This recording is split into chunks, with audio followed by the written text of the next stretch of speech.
జై గురుదేవదత్త. ప్రతి శుక్ల కృష్ణపక్షాల్లో షష్ఠి తిథి వచ్చిన రోజున షష్ఠీదేవిని గనక పూజించడం అలవాటు చేసుకున్నట్లయితే కనుక పిల్లలు మంచి వృద్ధిలోనికి వస్తారు. ఈ చరాచర సృష్టిలో 6వ వంశ అమ్మవారైన షష్ఠీదేవి స్వరూపంగా అవతరించింది. ఈమె బ్రహ్మ మానసపుత్రికగా చెప్పబడింది. ఈమెకే దేవసేన అనే పేరు కూడా ఉంది.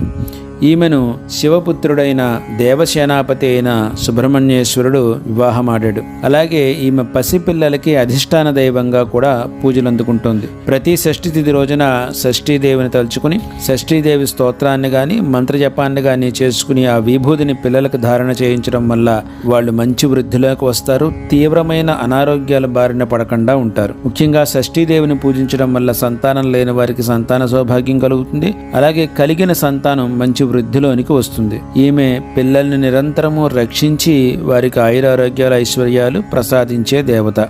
ఈమె యొక్క వాహనము మార్జాలము అంటే పిల్లి. పిల్లి ఏ విధంగా అయితే తమ పిల్లల్ని నోట కరుచుకుని సంరక్షిస్తూ ఉంటుందో అమ్మవారు కూడా అదే విధంగా నిరంతరము మన పిల్లల్ని కాచి కాపాడుతుందని చెప్పి పురాణ వచనం. ప్రతి షష్ఠి తిథి రోజున ఓం హ్రీం షష్ఠీదేవి అయి స్వాహ అనే అష్టాక్షరీ మంత్రాన్ని 108 సార్లు జపం చేసుకుని పిల్లలకి ఆ విభూతిని ధారణ చేసినట్లయితే వాళ్ళు ఎలాంటి తీవ్రమైన అనారోగ్యాల బారిన పడకుండా చక్కగా ఎదుగుతారు. మంచి విద్యాబుద్ధులు కలుగుతాయి.